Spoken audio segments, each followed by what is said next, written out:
السلام عليكم ورحمة الله وبركاته، وأهلا بيكم من جديد في مطبخ دودي وماسة. عاملين إيه؟ يا رب تكونوا كويسين. رمضان على أبوابه، كل سنة وأنتم طيبين. ومفيش أجمل من إننا ننوع في الأكل لحبايبنا في رمضان، نعمل حاجة مختلفة وحاجة جديدة وفي نفس الوقت خفيفة وما تتعبش المعدة. عشان كده قررت أعمل معاكم النهاردة ورقة اللحمة، خضار ولحمة مشويين، مفيش سمنة مفيش توابل كتير، مش هتتعب المعدة خالص. وتعالوا نقول بسم الله ونشوف عملناها إزاي. اول حاجه هتجيبي كميه اللحمه اللي عندك وهتقطعيها قطع من متوسطه لصغيره نسبيا، ما تبقاش كبيره علشان تستوي. وما دام هنعمل اللحمه في الفرن فانا بفضل ان احنا نجيب فيها نسبه دهون، لان ده بيديلها نكهه مميزه جدا وبيضفي كمان للخضار اللي هتحطيه معاها نكهه مميزه جدا. بعد كده هتجيب طبق اوسع شويه، ومعايا هنا بصلتين اتنين متقطعين جوانح بالشكل ده.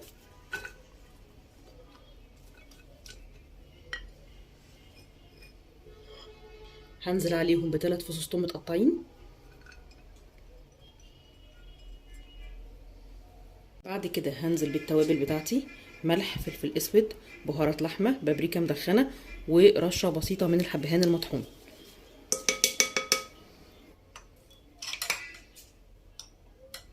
وهنا هحط رشه سكر صغيره هتعادل معايا طعمها مع الملح وهتسرع من عمليه سوى اللحمه، لان احنا مش هنضيف اي سوائل في الوصفه بتاعتنا النهارده. معلقه صغيره من معجون الطماطم، وهبتدي اقلب الخليط بايدي كده، وبعدين ادعكه جامد عشان البصل يشرب التوابل، ولو في اي سوائل تبتدي تنزل.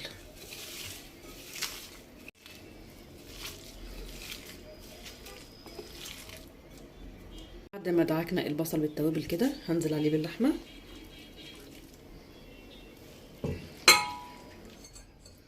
وارجع تاني ادعك اللحمه فيه عشان اتاكد انها شربت من كل التوابل.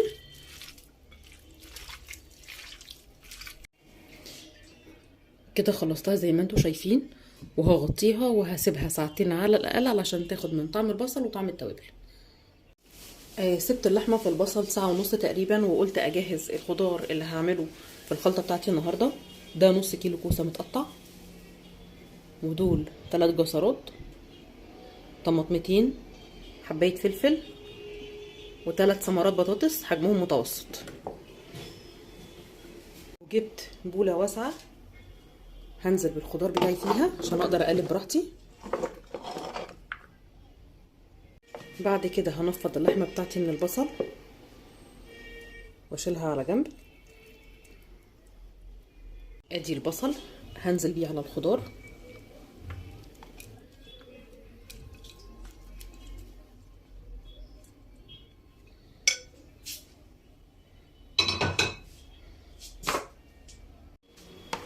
وهقلب البصل مع الخضار كويس.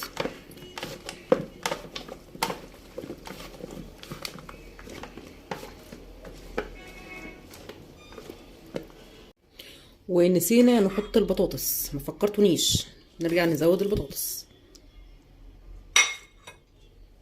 ونقلب. قلبناها معانا زي ما انتم شايفين.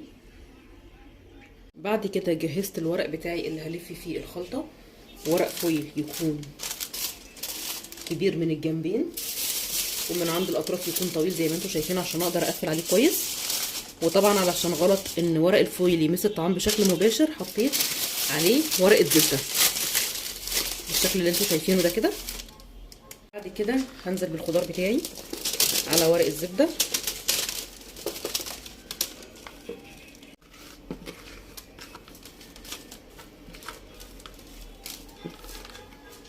واوزعه بايدي عشان ما يبقاش حته فيها حبه كتير وحته لا.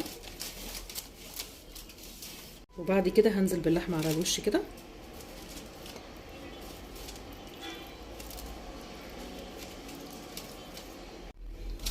انا لا ضفت سمنه ولا ضفت زيت علشان خاطر اللحمه اصلا فيها دهون، وهبتدي اقفل بالراحه بالطريقه دي كده.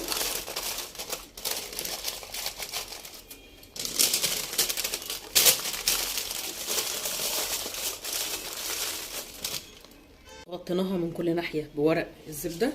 هبتدي انزل عليها بالفويل من هنا، لان انا مش عايزه يكون فيها اي اماكن تدخل هواء، عايزاها تكون محكمه الغلق. وبعدين هاخد الطرف ده بالطريقه اللي انتوا شايفينها دي كده،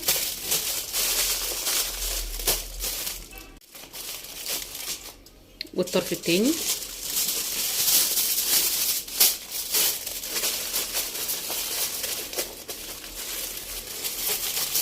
بنفس الطريقه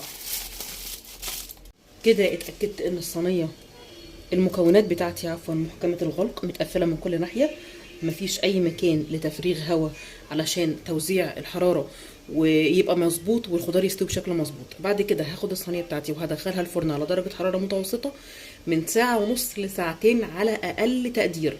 ما افتحش عليها قبل ساعه ونص، هي بتغيب في السوا بس تديكي نتيجه رهيبه.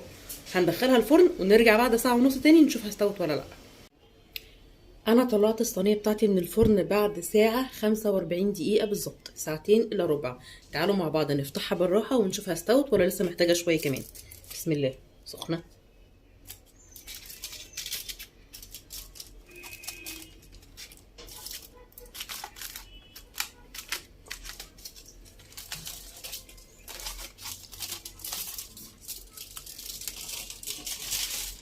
بسم الله الرحمن الرحيم.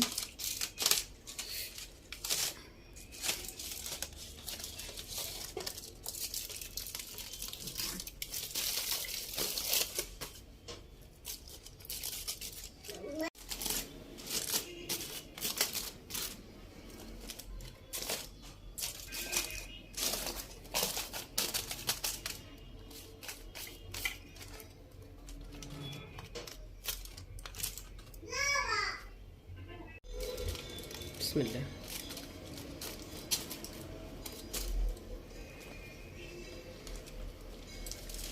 مبدئيا شكلها مبشر بالخير.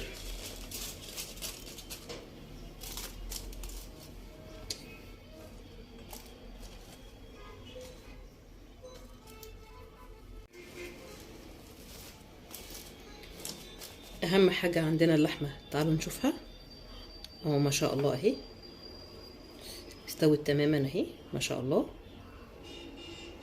وادي الكوسه والبطاطس دايبه خالص كده، هي مش محتاجه حاجه تاني. ونطفي الفرن ونقوله شكرا.